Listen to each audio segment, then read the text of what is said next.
பரமா படிடா. Hello guys, welcome back to my channel. இன்றைக்கி நம்ம என்ன சம்மரி பார்க்க போகிறோம் அப்படின்னா, க்ரோ டெஸ்டமெண்ட். இது எழுதினவங்க ஷெர்மன் அலெக்ஸி. ஸோ டெஸ்டமெண்ட் அப்படின்றது ஒரு பிப்ளிக்கல் டேர்ம் இல்லையா? பைபிளில் தான் old testament and new testament அப்படின்ற ஒரு டேர்ம் யூஸ் பண்ணுவோம். டெஸ்டமெண்ட் அப்படின்றது என்னென்னா, ஹிஸ்டாரிக்கல் ஃபேக்ட் எது நடந்துச்சோ அதை வந்து நம்ம எழுதி வச்சுட்டு அதுக்காக ஒரு ப்ரூஃப் மாதிரி கொடுக்குறது தான் டெஸ்டமெண்ட் அப்படின்னு சொல்லுவோம். ஸோ ஜீசஸ் பிறக்கிறதுக்கு முன்னாடி என்ன நடந்துச்சு, பிறந்ததுக்கு அப்புறம் என்ன நடந்துச்சுன்னு சொல்லிட்டு வேரியஸ் பீப்புள் அவங்களோட எக்ஸ்பீரியன்ஸை ஷேர் பண்ணியிருப்பாங்க. 1-to-1 ஷேர் பண்ண லெட்டர்ஸ் மூலமாகவோ இல்லை அவங்க எழுதி வைக்கணும், பைபிளில் என்னோட எக்ஸ்பீரியன்ஸும் இருக்கணும் அப்படின்னு சொல்லிட்டு ஒவ்வொருத்தர் எழுதின அந்த மாதிரியான லெட்டர்ஸ், அவங்களோட ரெக்கார்ட்ஸ் எல்லாமே சேர்ந்து தான் பைபிளாக கொடுத்துருக்குறாங்க இல்லையா? ஸோ பைபிள் அப்படின்றது கிறிஸ்டியன்ஸை பொறுத்த வரைக்கும் அது ஒரு ஹோலி ஹிஸ்ட்ரி புக் மாதிரி தான் இல்லையா? ஸோ அதில் வந்து கிறிஸ்டியானிட்டி ஸ்டார்ட் ஆனதுலேருந்து, கடவுள் இந்த உலகத்தை படைச்சதுலேருந்து ஜீசஸ் இறந்து போகிறது வரைக்கும், அது மட்டும் இல்லாமல் அதுக்கப்புறம் இந்த உலகம் எப்படி அழியுன்ற வரைக்கும் மென்ஷன் பண்ணியிருப்பாங்க இல்லையா? ஸோ அந்த மாதிரி கிறிஸ்டியானிட்டி ரிலேட்டடாக அவங்க பார்த்த கேட்ட எல்லா ஃபேக்டையும் ஒன்றா எழுதுறது தான் டெஸ்டமெண்ட் அப்படின்னு சொல்லுவோம். ஸோ இங்கே க்ரோ டெஸ்டமெண்ட்னா என்ன அப்படின்னா, ஒரு க்ரோ வந்து ஒரு டெஸ்டமெண்ட் கொடுத்துருக்கு. அதாவது ஒரு ப்ரூஃப் மாதிரி, இதுதான் ஹிஸ்ட்ரி, இப்படி தான் நடந்துச்சு அப்படின்னு சொல்லிட்டு ஒரு ப்ரூஃப் கொடுத்துருக்கு. அந்த ப்ரூஃப் தான் இங்கே வந்து போமாக கொடுத்துருக்குறாங்க. ஓகேவா? ஸோ இந்த போமில் அவங்க மென்ஷன் பண்ணியிருக்கிறது எல்லாமே ரியலாக நடந்த விஷயங்கள். இதில் 2 பேர்ட்ஸை வந்து மென்ஷன் பண்ணியிருக்கிறாங்க. ஒன்று க்ரோ, இன்னொன்று ஃபால்கன். க்ரோ அப்படின்றது வந்து ரொம்பவே சாஃப்டான ஒரு நேச்சர். அதுக்கு எது ஃபுட் கிடைச்சாலும் அதை எல்லாரோடையும் ஷேர் பண்ணணும்னு நினைக்கக்கூடிய ரொம்பவே ஹம்பிளான குவாலிட்டி இருக்கிற ஒரு பேர்ட். ஃபால்கன் அதுக்கு அப்படியே ஆப்போசிட். ஃபால்கன் அப்படின்றது ஈகிள் லைக் கிரியேச்சர், ஈகிள் மாதிரியே இருக்கக்கூடிய ஒரு பேர்ட். ஸோ அந்த ஃபால்கன் அப்படின்றது வந்து க்ரோவுக்கு அப்படியே ஆப்போசிட்டாக இருக்குது அப்படின்னா, அது வந்து தன்னை பற்றி மட்டும்தான் யோசிக்கும். மற்ற எந்த அனிமல்ஸ், பேட்ஸ் எதாவது ஒன்று ஹண்ட் பண்ணி அது மூலமாக அதோட ஃபுட்டை வந்து எடுத்துக்கக்கூடியது. ஸோ அந்தளவுக்கு க்ரூயலான, ரொம்ப வயலண்ட்டான ஒரு பேர்ட் தான் இந்த ஃபால்கன் அப்படின்றது. எதுக்காக இந்த 2 பேர்ட்ஸையும் மென்ஷன் பண்ணியிருக்கிறாங்க அப்படின்னா, க்ரோ அப்படின்றது எதை சிம்பலைஸ் பண்ணுது அப்படின்னா, நேட்டிவ் அமெரிக்கன்ஸ். ஓகேவா? நேட்டிவ் அமெரிக்கன்ஸ் அப்படின்னு சொல்லும்போது ஒயிட் பீப்புள் கிடையாது, இண்டிஜீனியஸ் பீப்புள். ரொம்பவே ஜென்ரேஷன் பை ஜென்ரேஷன் அந்த இடத்துலையே இருக்கிறவங்க. அது வந்து ஒரு மவுண்டெயின் சைடாக இருக்கலாம், ரிவர் சைடாக இருக்கலாம். இந்த மாதிரி ரொம்ப வருஷமாக அந்த இடத்துலையே அவங்களுக்காக பர்டிகுலர் ட்ரெடிஷன், கல்ச்சர் எல்லாம் வச்சு ஒரு சின்ன குரூப்பாக வாழ்கிறவங்க. அந்த மாதிரியான பீப்புள் தான் அந்த இடத்தோட நேட்டிவ் பீப்புள்னு சொல்கிறாங்க. ஸோ அந்த மாதிரியான பீப்புள் தான், இன்னசென்ட் பீப்புள் தான் க்ரோ அப்படின்னு கொடுத்துருக்குறாங்க. தென் ஃபால்கன் அப்படின்றது யாருன்னா, யூரோப்பியன் பீப்புள். யூரோப்பியன் பீப்புள்ன்றப்போ நிறைய யூரோப்பியன் கண்ட்ரீஸ்லேருந்து அமெரிக்காவுக்கு வந்து செட்டில் ஆகிறவங்க. ஓகேவா? ஸோ அந்த மாதிரி செட்டில் ஆகிற பீப்புள் எப்படி இந்த க்ரோ லைக் இன்னசென்ட் பீப்புளை டாமினேட் பண்ணுறாங்க, நேட்டிவ் பீப்புள்ஸை செட்டிலர்ஸ் வந்து எந்த அளவுக்கு ஸ்பாயில் பண்ணுறாங்க, அவங்களோட இடத்த எப்படியெல்லாம் கேப்சர் பண்ணுறாங்கன்னு சொல்லிட்டு நேட்டிவ் பீப்புளோட அந்த ஒரு பேத்தட்டிக் கண்டிஷனை இந்த போமில் மென்ஷன் பண்ணியிருக்கிறாங்க. ஸோ இந்த பர்டிகுலர் போம் 1990 பப்ளிஷ் பண்ணியிருக்கிறாங்க.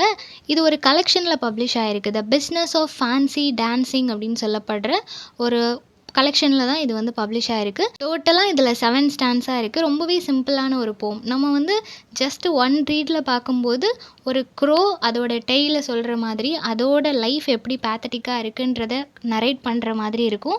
பட் அதோட இன்டெப்த் மீனிங் அப்படின்னு பார்க்கும்போது இந்த மாதிரி நேட்டிவ் பீப்புள் அண்ட் செட்டிலர்ஸ்க்கு இடையில இருக்கிற அந்த ஒரு கான்ஃப்ளிக்ட், நேட்டிவ் பீப்புளோட அந்த ஒரு லாங்கிங்கை பற்றி சொல்கிற மாதிரி இருக்கும். ஓகேவா?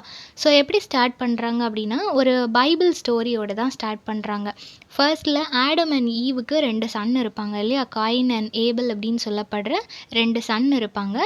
அவங்க 2 பேரோட அந்த ஸ்டோரியை வந்து நரேட் பண்ணுறாங்க. அந்த காயின் அண்ட் ஏபலோட ஸ்டோரி என்ன அப்படின்னா, காயின் அண்ட் ஏபல் 2 பேருமே பிரதர்ஸ். காயின் வந்து அக்ரிகல்ச்சர் பண்ணிகிட்டு இருப்பான். ஏபல் வந்து என்ன பண்ணுவோம் அப்படின்னா ஆடு மேய்ப்பான். 2 பிரதர்ஸும் ஒரு நாள் கடவுளுக்கு காணிக்க கொண்டு போகிறாங்க. அப்போது காயின் என்ன பண்ணுறான் அப்படின்னா, அவன்கிட்ட இருக்கிறதுலையே வேஸ்ட்டாக போன நிறைய வெஜிடபிள்ஸ், ஃப்ரூட்ஸ் எல்லாம் எடுத்துகிட்டு வந்து கடவுளுக்கு கொடுக்குறான். ஆனால் ஏபல் என்ன பண்ணுறான் அப்படின்னா, அவன்கிட்ட இருக்கிறதுலே யங்கஸ்ட் ஷீப் எடுத்துகிட்டு வந்து கடவுளுக்கு காணிக்கையாக கொடுக்குறான்.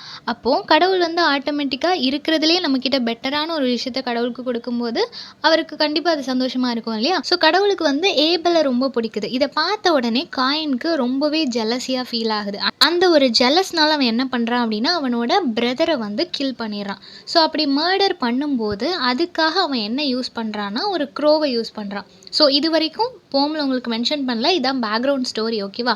ஸோ இந்த மாதிரியான ரீசன்னால தான் அந்த பிரதர்ஸ்குள்ளே கான்ஃப்ளிக்ட் க்ரியேட் ஆகுது, அவன் கொலை பண்ணுறான். இதுலேருந்து போமில் லைன் ஸ்டார்ட் ஆகுது. ஓகேவா? ஸோ அவன் கொலை பண்ணுறதுக்காக எதை யூஸ் பண்ணுறான் அப்படின்னா ஒரு ஹெவியான பிளாக் பேர்ட், அதாவது ஒரு க்ரோ யூஸ் பண்ணுறான். ஓகேவா? அந்த க்ரோவை வச்சு அவனோட யங்கர் பிரதரை அவன் கொலை பண்ணிடுறான். ஸோ அந்த மர்டர் நடந்த அந்த இடத்துல காயின், ஏபிள் அண்ட் ஆல்சோ அந்த க்ரோவும் இருந்திருக்கு இல்லையா? ஸோ அது ஒரு விட்னஸாக அங்கே இருந்திருக்கு. அந்த க்ரோவுக்கு தெரியும் அவன் எதுக்காக கொலை பண்ணான் அப்படின்றது தெரியும். அவன் பிரதர் எந்த தப்புமே பண்ணலை, அவன் இன்னசென்ட் அப்படின்ற ஒரே ரீசனால் அவனை கொலை பண்ணிட்டான். ஸோ அந்த க்ரோ இதை பார்த்த உடனே என்ன நினைக்குது அப்படின்னா இதுதான் ஸ்டார்டிங் பாயிண்ட். இந்த மாதிரி தான் செட்டிலர்ஸ் வந்து நேட்டிவ் பீப்புளை ரீசனே இல்லாமல் அவங்க இன்னசென்ட் அப்படின்றதுனால அவங்கள கொலை பண்ண போகிறாங்க.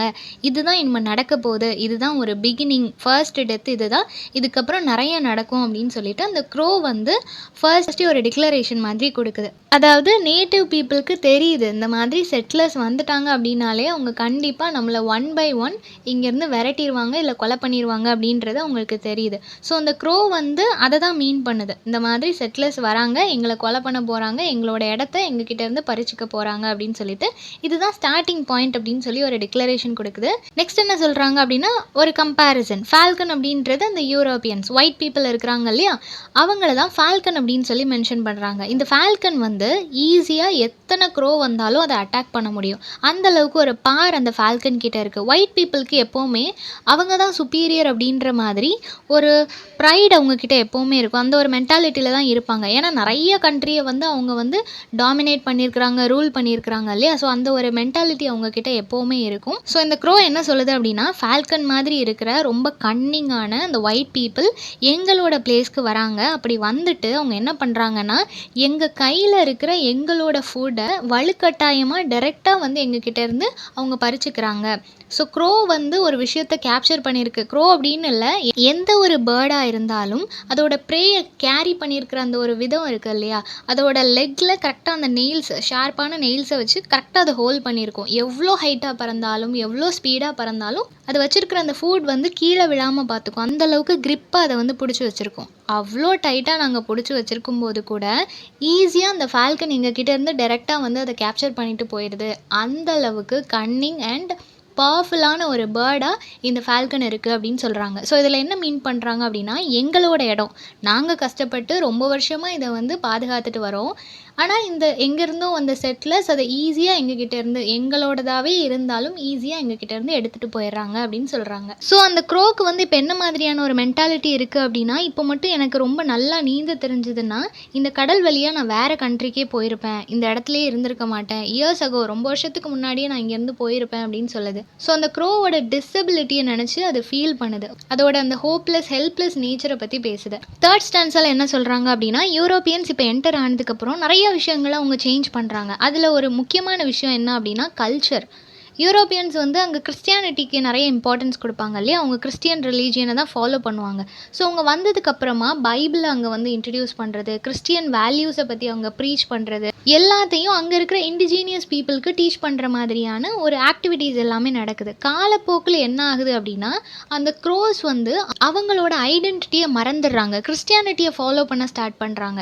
இந்த க்ரோஸோட அதாவது அந்த இண்டிஜீனியஸ் பீப்புளோட பார், அவங்களோட அந்த ஸ்ட்ரென்த்தே என்னென்னா அவங்களோட கல்ச்சர் அண்ட் ட்ரெடிஷன். ரொம்ப வருஷமாக அவங்க அதை ஃபாலோ பண்ணிகிட்டு இருக்கிறாங்க இல்லையா, அந்த கல்ச்சர் அண்ட் ட்ரெடிஷன் இந்த யூரோப்பியன் பீப்புள் வந்ததுக்கப்புறமா வேனிஷ் ஆகுதுன்றதை சொல்கிறாங்க. கிறிஸ்டியானிட்டி எந்த அளவுக்கு எங்களோட கல்ச்சரை ஓவர் ஷேடோ பண்ணுது, மக்கள் வந்து பிளைண்டாக அதை நம்ப ஆரம்பிச்சிடுறாங்க. இன்னசென்ட்டான அந்த க்ரோக்கு தெரியல எது நம்மளோட கல்ச்சர் எது அவங்களோட கல்ச்சர்ன்றது தெரியல, எல்லாத்தையும் ஈஸியாக இவங்க வந்து அடாப்ட் பண்ணிக்கிறாங்க அப்படின்னு சொல்கிறாங்க. நெக்ஸ்ட்டு எரிகோ அப்படின்ற ஒரு வேர்டை வந்து மென்ஷன் பண்ணியிருக்கிறாங்க. இதுவும் பிப்ளிக்கல் வேர்டு தான். ஓகேவா? இந்த வேர்டுக்கு பின்னாடி இருக்கிற ஸ்டோரி என்ன அப்படின்னா கடவுள் ஜோஷுவா அப்படின்ற ஒரு பர்சனை செலக்ட் பண்ணுறாங்க. செலக்ட் பண்ணிவிட்டு அந்த பர்சனை ஒரு லார்ஜ் அமௌண்ட் ஆஃப் பீப்புளை லீட் பண்ணுறதுக்கான ஒரு லீடராக செலக்ட் பண்ணுறாங்க. ஓகேவா? இவரும் கடவுள் சொல்ல சொல்ல ஒவ்வொரு விஷயமா பண்ணுறாரு. அந்த மக்களை வந்து ஒரு கிங் கிட்ட இருந்து காப்பாற்றி அந்த மக்கள் எல்லாத்தையும் வேற ஒரு இடத்துக்கு கூட்டிகிட்டு போகிறாரு. அந்த மாதிரி அவங்க ரொம்ப தூரம் ட்ராவல் பண்ணும்போது நிறைய ப்ராப்ளம்ஸ் ஃபேஸ் பண்ணுறாங்க. பட் எல்லா ப்ராப்ளம்ல இருந்தும் காட் அவரை வந்து சேவ் பண்ணுறாங்க, அந்த மக்களையும் சேவ் பண்ணுறாங்க. ஓகேவா?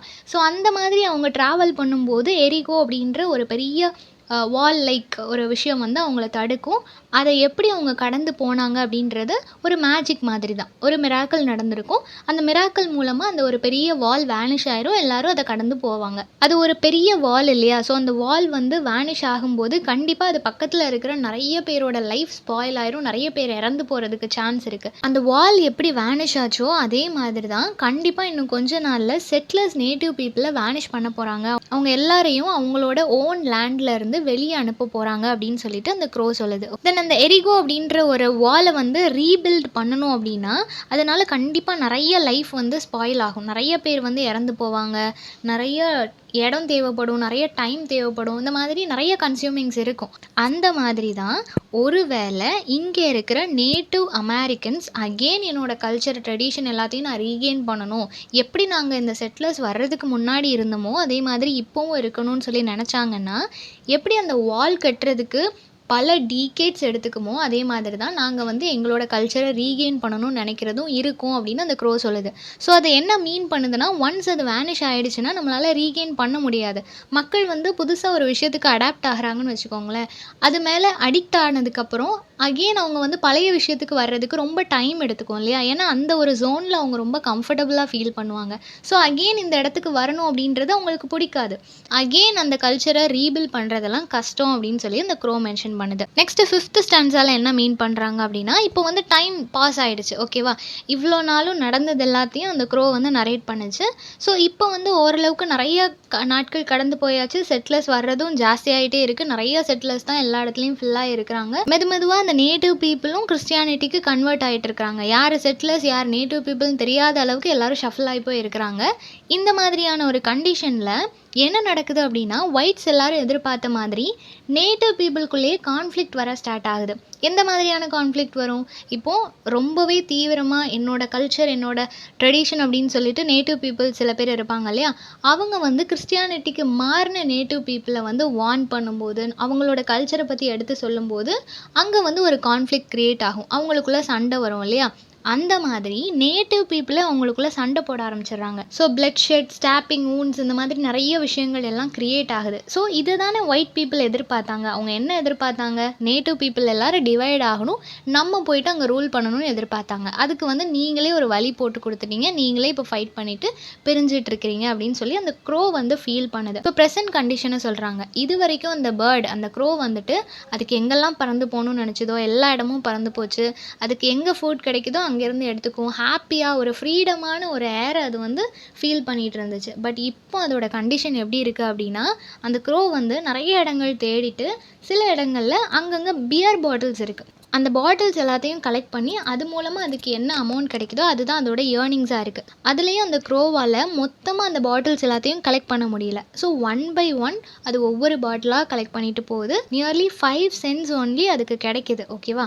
அந்த அமௌண்ட்டை வச்சு தான் அதோட லைஃப்பை லீட் பண்ணுற மாதிரி இருக்குது. ஸோ இதில் என்ன மீன் பண்ணுறாங்க அப்படின்னா, ஒவ்வொரு பாட்டிலாக கொண்டு போகும்போது அதுக்கு எவ்வளோ டைம் எடுத்துக்கும், அதுவும் ஒவ்வொரு பாட்டில் வந்து அது தூக்கிட்டு போகும்போது எவ்வளோ ஹார்ட் ஒர்க் போட வேண்டியது இருக்கும். ஸோ அந்தளவுக்கு நேட்டிவ் பீப்புள் வந்து ரொம்ப நேரம் ஒர்க் பண்ணுறாங்க, நிறைய ஹார்ட் ஒர்க் போடுறாங்க. டே அண்ட் நைட் ஒர்க் பண்ணியும் அவங்க செட்டிலர்ஸ்க்கு கீழே ஒர்க் பண்ணுறதுனால ரொம்ப கம்மியான அமௌண்ட்டை அவங்களுக்கு கொடுக்குறாங்க. ஸோ அதனால் அவங்களால ப்ராப்பராக அவங்களோட லைஃப்பை லீட் பண்ண முடியல. ஸோ செட்டிலர்ஸ் எல்லாரும் அவங்களுக்கு இடம் இல்லாமல் இங்கே வந்து தங்கினவங்க இப்போ அவங்க ரூல் பண்ண ஆரம்பிச்சிட்டாங்க. அவங்களுக்கு கீழே நேட்டிவ் பீப்புள் ஒர்க் பண்ணுற மாதிரியான ஒரு கண்டிஷனை க்ரியேட் பண்ணிட்டாங்க. ஃபைனல் ஸ்டான்ஸால் என்ன நரேட் பண்ணுறாங்க அப்படின்னா, இப்போ ஒரு க்ரோ வந்து ஒரு பேல் ஹார்ஸ் மேலே ட்ராவல் பண்ணி வருது. விச் மீன்ஸ் இந்த நேட்டிவ் பீப்புள் எல்லாரும் இப்போ ஒரு செலிப்ரேஷனுக்காக ரெடி ஆகிறாங்க. அந்த செலிப்ரேஷன் எதுக்காக அப்படின்னா, அவங்களோட முன்னோர்களை செலிப்ரேட் பண்ணுறதுக்காகவும் அவங்கள ஞாபகப்படுத்துகிற விதமாகவும், அது மட்டும் இல்லாமல் அவங்களோட கல்ச்சர் அண்ட் ட்ரெடிஷன் எல்லாத்துக்கும் ஒரு வர்ஷிப் பண்ணுற மாதிரி அது எல்லாத்தையும் செலிப்ரேட் பண்ணுறதுக்காக டான்ஸ், சாங் இந்த மாதிரி எல்லாமே வச்சு ஒரு செலிப்ரேஷன் பண்ணுறாங்க. ஓகேவா? இதில் அந்த க்ரோ வந்து ஹார்ஸ் மேலே வருது அப்படின்றது எதுக்காக மென்ஷன் பண்ணியிருக்கிறாங்கன்னா, இதில் க்ரோ அப்படின்றது வந்து ஒரு இன்னசென்ட் பீப்புளை கொடுத்துருக்குறாங்க இல்லையா? ஸோ பைபிளில் வந்து அந்த லாஸ்ட் பார்ட் ஆஃப் தி பைபிளில் வந்து இந்த உலகம் அழியும் போது என்ன மாதிரியான பிக்சர் இருக்கும் அப்படின்னு சொல்லி கொடுத்துருப்பாங்க. அதில் ஜீசஸாக இருக்கட்டும், இல்லை நிறைய இன்னசென்ட் பீப்புள் எல்லாருமே இந்த குதிரையில் தான் வருவாங்க அப்படின்னு சொல்லி மென்ஷன் பண்ணியிருப்பாங்க. ஸோ அதையும் இங்கே ரெப்ரசன்ட் பண்ணுறாங்க. ஓகேவா? எத்தனை நாளைக்கு நீங்கள் இந்த மாதிரி பண்ணுவீங்க? ஒரு நாள் இந்த உலகம் அழிஞ்சு தான் போகும். அப்போ எல்லாருமே இந்த பூமிக்கு அடியில தான் போக போகிறோம். அது வரைக்கும் தான் உங்களோட இந்த டாமினேஷன் எல்லாமே இருக்கும். ஸோ அந்த ஒரு டேக்காக தான் நாங்கள் வெயிட் பண்ணிகிட்ருக்குறோம். அந்த ஒரு டே வரும்போது எல்லாருமே ஈக்குவல் அப்படின்றது உங்களுக்கு தெரியும் அப்படின்றத மீன் பண்ணுறாங்க. அப்படி ஒரு டே வரும்போது இந்த செட்டிலர்ஸ் எல்லாருமே பயப்படுவாங்க டெத்தை பார்த்து. ஆனால் நேட்டிவ் பீப்புளுக்கு இந்த மொமெண்ட் நீ இறந்து போக போகிற அப்படின்னு வந்து ஒருத்தர் அவங்க முன்னாடி சொன்னாலும் அவங்க பயப்பட மாட்டாங்க. ஏன்னா இது வரைக்கும் அவங்க லீட் பண்ணிகிட்டு இருந்த லைஃபே அந்தளவுக்கு வேர்ஸ்டான ஒரு லைஃப். டெத்தை விடவும் அவங்க அவ்வளோ பெயினை வந்து டாலரேட் பண்ணிட்டு இருந்திருக்கிறாங்க இல்லையா? ஸோ அந்தளவுக்கு ஒரு பெயினோடு நாங்கள் வாழும்போது டெத்து எங்களுக்கு பெரிய விஷயம் இல்லை. ஈவன் நாங்கள் டெத்துக்காக தான் வெயிட் பண்ணிகிட்டு இருந்தோம். அதனால் அதை பற்றி நாங்கள் கவலைப்பட போகிறதில்ல. செட்டிலர்ஸ் மட்டும்தான் அதை பற்றி கவலைப்படுவாங்க அப்படின்னு சொல்கிறாங்க. ஏன்னா அவங்க ஆல்ரெடி அந்த எண்ட் ஆஃப் தி வேர்ல்டு அந்த ஒரு வாழ்க்கை தான் அவங்க வாழ்ந்துட்டு இருந்திருக்காங்க இல்லையா? நம்மளோட இடத்துல வேற ஒருத்தவங்க இருந்துட்டு நம்ம ஃப்ரீயாக இருந்த இடத்தெல்லாம் அவங்களோடதுன்னு சொல்லி நம்மளை ரூல் பண்ணும்போது எவ்வளோ நம்மளுக்கு கஷ்டமாக இருக்கும் இல்லையா?